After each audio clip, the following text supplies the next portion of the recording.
सारे दर्शकों ने प्रियंका को हाड़ की राम राम। और आज हम मौजूद है हिसार जिले के कोतकला गांव में और हमारे साथ मौजूद है कृष्ण सोरान जी। जैसा कि आपने सुना होगा इंश्योरेंस पता है, सुना भी है, लेकिन ये नहीं पता होता लोगों को किस प्रकार अप्लाई होता है, क्या कंडीशन होती है, कितने प्रकार के होते हैं। अगर बाइक का इंश्योरेंस करवाना तो किस प्रकार होगा और गाड़ी का करवाना तो किस प्रकार से होगा। तो आज एक देसी उसमें सारी बातें जानेंगे, क्योंकि वैसे तो एजेंट बहुत सारे होते हैं, बता भी देते हैं, लेकिन लोगों की समझ में बहुत कम आता है। लेकिन एक देसी तरीके से आज इनसे पूछेंगे कि इंश्योरेंस कितने प्रकार का होता है, किस प्रकार अप्लाई होता है। सबसे पहले तो कृष्ण जी राम राम। राम राम जी। आपके जितने भी चैनल के सारे दर्शक हैं उनको भी हमारी तरफ से राम राम। कृष्ण जी देखो, इंश्योरेंस सबको पता है कि इंश्योरेंस होता है, लेकिन ये नहीं पता कि किस प्रकार से अप्लाई होता है, कितने प्रकार का होता है। बाइक भी सबके घर में होती है, गाड़ियाँ भी ज़्यादातर सबके घर में मिल जाती है। तो हमारे दर्शकों को आज इसके बारे में पूरी जानकारी चाहिए। देखिए मैडम, ये है कि जो हमारी गवर्नमेंट है उन्होंने मोटर व्हीकल एक्ट 1988 में स्टार्ट हुआ था, और उसके अकॉर्डिंग ये है कि अगर आपके पास कोई भी आपका बाइक है, कोई भी आपके पास आपकी कार है, तो एटलीस्ट रोड पर चलने से पहले उसके पास थर्ड पार्टी इंश्योरेंस होना चाहिए। ठीक है। और जो थर्ड पार्टी इंश्योरेंस है, लोगों को यही नहीं पता होता कि वो थर्ड पार्टी इंश्योरेंस होता क्या है, उसमें क्या क्या चीज़ें इंक्लूड होती हैं, क्या हमें कैसे मिलेगा। तो मैं आपको बताना चाहता हूँ कि जो थर्ड पार्टी हमारा इंश्योरेंस होता है, अगर हमारे पास हमारी बाइक है, गाड़ी है, और अगर उसका हमारे पास थर्ड पार्टी इंश्योरेंस है, आपकी बाइक या आपकी गाड़ी से किसी थर्ड पर्सन को इंजरी होती है, चोट लगती है, आपकी व्हीकल से उसकी डेथ हो जाती है, या आपके व्हीकल से उसकी कोई भी प्रॉपर्टी है वो डैमेज हो जाती है, तो इंश्योरेंस कंपनी उन चीज़ों को इंश्योर्ड करती है, उन चीज़ों का क्लेम थर्ड पार्टी इंश्योरेंस के अंदर मिलता है। लेकिन इसमें क्या होगा, जिसके पास थर्ड पार्टी इंश्योरेंस होगा उसको उसके व्हीकल, उसके पास बाइक है या गाड़ी है, अगर वो चीज़ें डैमेज होती हैं तो उसका इंश्योरेंस कंपनी क्लेम नहीं देती है। थर्ड पार्टी इंश्योरेंस में यही चीज़ें शामिल होती हैं। और इसके अलावा थर्ड पार्टी इंश्योरेंस में मतलब जो इंश्योर्ड व्हीकल होता है वो नहीं होता है। अगर किसी को अपनी पूरी गाड़ी है, पूरी बाइक है, वो इंश्योर्ड करवानी है, उसको हम मतलब आम जो लैंग्वेज हमारी जो गांव में हम बोलते हैं उसको बोलते हैं कि फर्स्ट पार्टी बीमा करवा लिया मैंने। लेकिन ये हमारी लैंग्वेज में है। अगर हम इंश्योरेंस की वैल्यू उनकी लैंग्वेज में अगर हम चीज़ों को देखते हैं तो उसको बोलते हैं कॉम्प्रिहेंसिव इंश्योरेंस। और कॉम्प्रिहेंसिव इंश्योरेंस के अंदर दो चीज़ें हो जाती हैं कि एक आपका जो व्हीकल है वो भी इंश्योर्ड होता है, दूसरा अगर आपकी व्हीकल से किसी थर्ड पार्टी को, थर्ड पर्सन को या थर्ड प्रॉपर्टी किसी की डैमेज होती है वो भी इंश्योर्ड होता है। उसमें आपका व्हीकल और अननोन थर्ड पर्सन को होने वाली जो भी कोई दिक्कत है वो सारी चीज़ें इंश्योर्ड होती है उसके अंदर। और जो आपका कॉम्प्रिहेंसिव इंश्योरेंस होता है उसमें ओन डैमेज इंश्योरेंस और थर्ड पार्टी लाइबिलिटी इंश्योरेंस, ये दोनों चीज़ें इंक्लूड होती हैं एक ही पेपर के अंदर। और जब भी आप फर्स्ट पार्टी या कॉम्प्रिहेंसिव इंश्योरेंस अपनी गाड़ी के लिए लोगे या बाइक के लिए लोगे तो उसमें क्या होगा, दोनों चीज़ों का प्रीमियम भी आपको अलग अलग पे करना पड़ेगा। आपको थर्ड पार्टी जो इंश्योरेंस की जो प्रीमियम बनेगा आपका 1 साल का, वो आपको अलग से पे करना होता है। और जो ओन डैमेज आपके व्हीकल का जो प्रीमियम बनेगा आपकी आईडीवी वैल्यू के हिसाब से, क्योंकि जो थर्ड पार्टी का प्रीमियम आता है इंश्योरेंस का, कोई भी अगर हम थर्ड पार्टी करवाते हैं, इंश्योरेंस करवाते हैं, उसके जो प्रीमियम होते हैं, जो रेट होता है वो फिक्स होता है गवर्नमेंट की तरफ से। वो डिपेंड करता है कि मतलब जो बाइक है या गाड़ी है वो कितने सीसी का है, उसका मेक एंड मॉडल ईयर क्या है। तो इन चीज़ों के ब्याह पे उनके रेट है वो फिक्स किए जाते हैं, और वो मतलब आईआरडी सेलेक्ट करता है उनको। आईआरडी एक मतलब हमारी जो संस्था है गवर्नमेंट है के अंडर में ही काम करती है, इंश्योरेंस रेगुलेटरी डेवलपमेंट अथॉरिटी। उसके अंदर ये थर्ड पार्टी के जो प्रीमियम के रेट है वो फिक्स किए जाते हैं। और जो ओन डैमेज का जो प्रीमियम आता है वो गाड़ी की वैल्यू के हिसाब से फिक्स होता है कि अगर आपकी गाड़ी 5 लाख की है तो 5 लाख के ऊपर आपका अप्रोक्स मान के चलो कि 6-7 हज़ार रुपये का आपका प्रीमियम बनेगा। ठीक है। ये दो तरह के प्रीमियम, थर्ड पार्टी का भी प्रीमियम और on damage premium IDV value के हिसाब से कैलकुलेट करके वो 1 साल के लिए उनको दे दिए जाते हैं। मतलब उसके बाद ये होता है कि अगर आप अपनी गाड़ी में एड ऑन एक्स्ट्रा कवर लेना चाहते हैं तो वो भी आप ले सकते हैं। जैसे कि भैया हमारी गाड़ी वो एक्सीडेंट हो गई है, ठीक है, हम क्लेम के लिए जाते हैं वर्कशॉप में, सर्विस सेंटर में, अपनी गैराज में गाड़ी छोड़ते हैं। उसके बाद कस्टमर को कितना क्या पैसा पे करना पड़ता है, कईयों को तो ये भी इन्फॉर्मेशन नहीं होती। वैसे तो देखो 2-3 चीज़ें होती हैं कि भाई एक तो आपको क्लेम चार्जेज है, जो फाइल चार्ज होता है ऑन एन एवरी क्लेम। जब भी आप क्लेम करोगे तो आपको इंश्योरेंस कंपनी को एक अमाउंट है वो पे करना पड़ेगा। और वो अमाउंट भी इंजन की क्यूबिक कैपेसिटी के ऊपर ही डिफाइन किया जाता है कि भाई अगर 1000 सीसी की गाड़ी है तो फाइल चार्ज है 1000 रुपये लगेगा ही लगेगा ऑन एन एवरी क्लेम।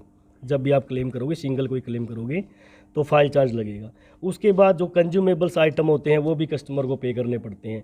अब कंज्यूमेबल आइटम क्या होता है कि जैसे हमारी गाड़ी है उसमें बेसिकली अगर हम पूरी बॉडी को देखो तो वो तो मेटल की होती है, कुछ पार्ट्स उसके अंदर होते हैं जो प्लास्टिक में काउंट होते हैं, जैसे टायर हो गया, अंदर का जो डैशबोर्ड हो गया, जैसे कि हमारे एयर बैग्स हो गए, बैटरी होगी, ये चीज़ें हैं जो प्लास्टिक एंड रबर पार्ट्स में आती हैं।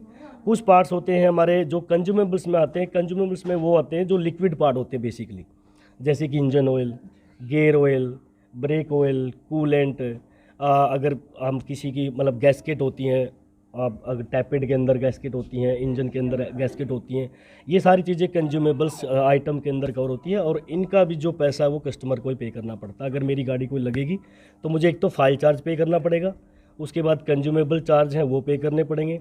दूसरा क्या होता है, क्लेम के बाद जब भी इंश्योरेंस कंपनी है वो साल्वेज डिडक्ट करती है।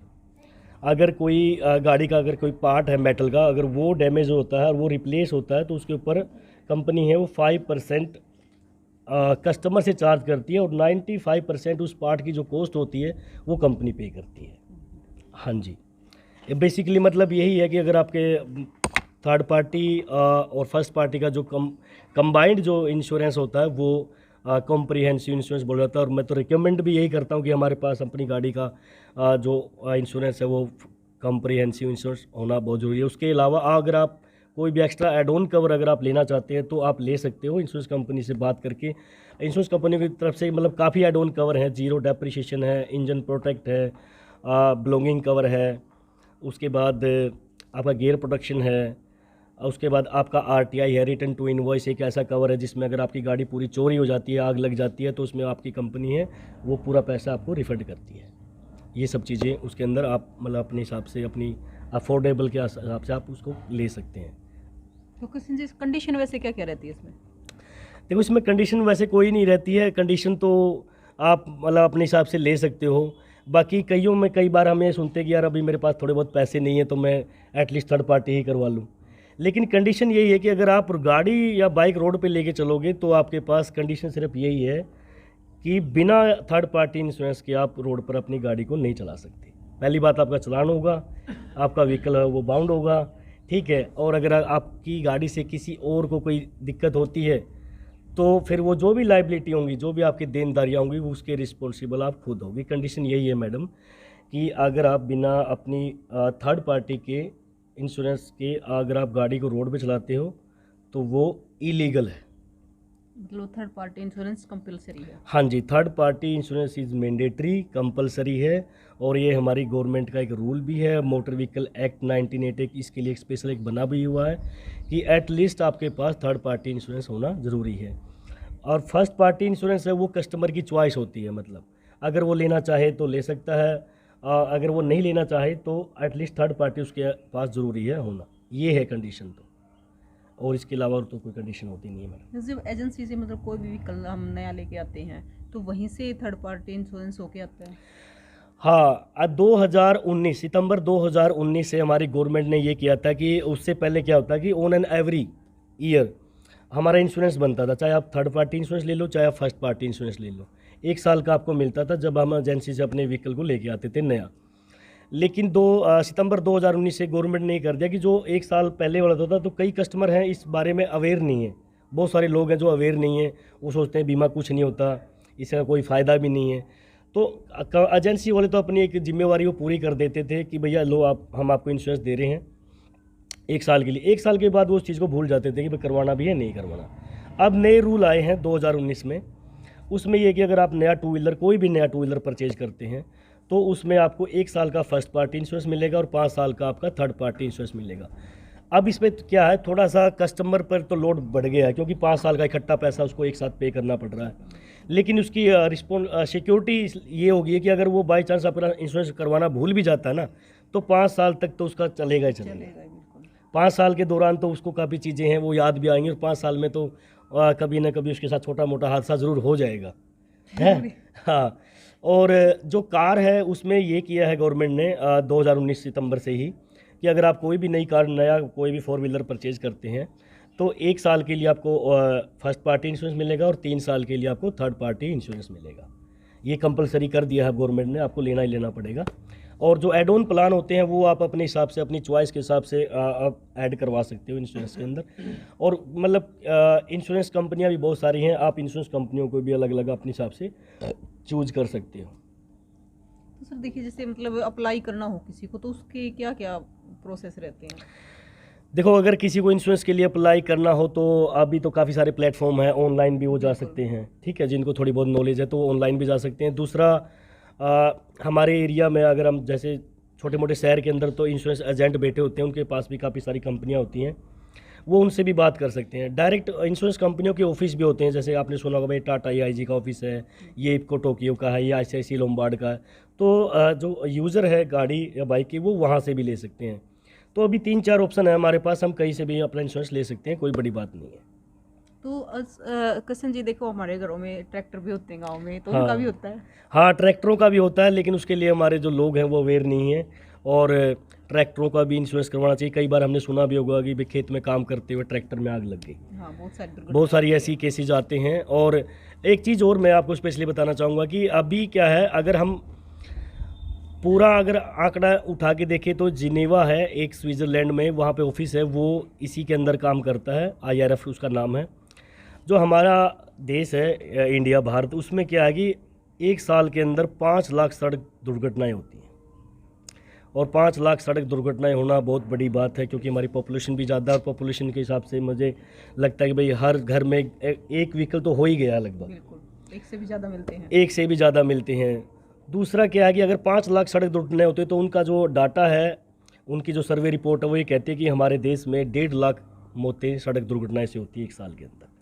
और इंश्योरेंस में ये है कि अगर देखो वो तो अलग बातें हो गई भाई, आप कैसे क्या कर रहे हो दुर्घटना, उनका तो कुछ नहीं कह सकते। कि कई बार क्या होता है कि अननोन स्थितियाँ हो जाती हैं जिनमें हमें पता नहीं चलता कि भाई कैसे क्या होता है। और वैसे अवेयरनेस के भी काफ़ी कैंपेन चलाए जाते हैं हमारी तरफ से कि भाई हमें कैसे ड्राइव करना है, यातायात के नियमों का पालन भी करना है, ड्रिंक एंड ड्राइव नहीं करना है। तो इनसे तो हमें बचा जा सकता है। लेकिन ये है कि इंश्योरेंस अगर आपके पास है तो अगर आपका कोई भी आपकी मतलब जो बजट है, अगर गाड़ी एक्सीडेंट हो गई, अगर इंश्योरेंस नहीं होगा तो मान के चलो 2 लाख रुपए का खर्चा आ गया, तो एक तो 2 लाख रुपए वो जेब से देने पड़ेंगे ठीक करवाएंगे तो उसको। और हो सकता है कि हमारे कोई फैमिली मेम्बर है उसकी डेथ भी हो जाए। तो इंश्योरेंस में ये होता है कि 15 लाख रुपए तक का तो जिसका जो ओनर होता है गाड़ी का, उसका भी बीमा कंपनी करती है। अगर ओनर ड्राइवर, जिसको PA कवर बोलते हैं, personal accident cover for owner driver, अगर गाड़ी का ओनर है और उसका बीमा इंश्योरेंस कंपनी अभी 15 लाख रुपए तक का कर रही है, उसमें ये हो जाता है, देखो पता नहीं कल को क्या होगा, लेकिन जो पीछे लोग हैं उनको तो एटलीस्ट सपोर्ट मिलता है। इंश्योरेंस इसलिए ज़रूरी बनाया गया है, आपके व्हीकल के लिए भी और आपकी जो फैमिली है उसको भी सपोर्ट मिले, इसलिए इंश्योरेंस बनाया गया है। और मैं तो यही बोलूँगा कि भाई देखो, अपने पास अगर कोई भी गाड़ी है, बाइक है, तो उसका इंश्योरेंस होना बहुत ज़रूरी है। विदाउट इंश्योरेंस अपनी गाड़ी या बाइक को ड्राइव भी ना करें, यही है मेन तो बात। और अब तो किशन जी हाल ही है, अगर बड़े शहरों की बात करें तो हर एक इंसान के साथ एक व्हीकल है। एक से भी ज़्यादा हो गए मैडम, इंसान एक आदमी ऐसे भी है जिनके पास 60-60, 70-70 गाड़ियाँ भी हैं। बिल्कुल है। और एक तो मतलब कॉमन हो गई है, मतलब सबके पास ही हो गई है।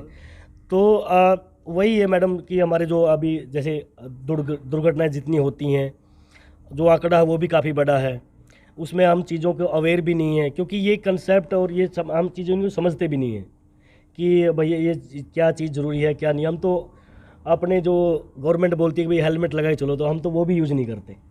वो यूज इसलिए करते हैं कि चलान ना कट जाए, इसलिए यूज नहीं करते कि हमारी ज़िंदगी हाँ, वो सिर्फ इसलिए यूज़ करते हैं कि भाई कहीं चलान ना काट ले पुलिस वाला, लेकिन वो ये नहीं सोचते कि भाई अगर हेलमेट लगाओगे तो आपकी भी तो सेफ्टी कितनी है। इसलिए पब्लिक थोड़ी अवेयरनेस नहीं है। अगर हम अवेयर करेंगे सारी चीज़ों को तो सारी चीज़ें समझ में भी आएंगी और सबको फ़ायदा भी मिलेगा। तो किशन जी क्या कहना चाहोगे हमारे दर्शकों को? मैं सभी आपके प्यारे दर्शकों को यही बोलना चाहूँगा कि भैया देखो, अगर आपके पास आपका कोई भी व्हीकल है तो एटलीस्ट उसका इंश्योरेंस करवाएं। और इंश्योरेंस करवाने से पहले आप अपनी किसी भी मतलब आप आजकल तो काफ़ी प्लेटफॉर्म हैं, आप ऑनलाइन या ऑफलाइन कहीं पर भी जाके सारी चीज़ें उनसे ले सकते हो, क्या मुझे करवाना चाहिए, क्या मेरे लिए सही रहेगा। और यही है कि मतलब इंश्योरेंस आपको करवाना ज़रूरी है, कंपलसरी है। उसके अलावा आपको मतलब काफ़ी सारी दिक्कतों का सामना करना पड़ सकता है मैडम। देखो अगर नहीं करवाते हो तो अपने लोग ये समझा है कि बीमा कंपनी पैसे तो ले ले हैं, उसका क्या फायदा मिलेगा हमें, एक ये भावना बढ़ रही है। हाँ, ये काफ़ी लोगों में है ये चीज़ें कि भैया देखो हम तो बीमा के पैसे तो भर रहे हैं लेकिन हमें मिलता कुछ नहीं है। वो मिलता इसलिए नहीं है क्योंकि हम उन चीज़ों के लिए अवेयर नहीं है, हम जागरूक नहीं है, हम पता नहीं है कि क्या कैसे क्या मिलेगा। अगर हम बीमा की बात करें, देखो तो बीमा इंश्योरेंस है वो बहुत बड़ा कंसेप्ट है। आजकल तो क्या है, एग्रीकल्चर में भी इंश्योरेंस होते हैं, फसल का बीमा भी बनता है अगर आपको पता होगा तो। लेकिन उसमें किसान क्या है, एक तो बेचारे वो पढ़े लिखे नहीं हैं, ठीक है। दूसरी बात, अगर वो कहीं जाते हैं तो उनको धक्के ही मिलते हैं, वो सिर्फ उनकी जागरूकता के कारण। ऐसी ही कंडीशन इनमें है कि वो सोचते हैं कि हमने गाड़ी का बीमा तो भर दिया है लेकिन मिला कुछ नहीं है। मिलेगा तब जब आप उन चीज़ों के लिए अवेयर होगे, आप एजेंसी में जाओगे, वहाँ पर बात करोगे, इंश्योरेंस कंपनी में बात करोगे तो मिलने सारी चीज़ें मिलती हैं। ऐसा नहीं है कि कुछ नहीं मिलता। और अगर जिसको किसी को नहीं मिलता बीमा, वो हमारे पास आ जाइए, हम दिलवा देंगे बीमा। इतना ही कर सकते हैं हम तो यहाँ बैठ के उनके लिए, ये है बात।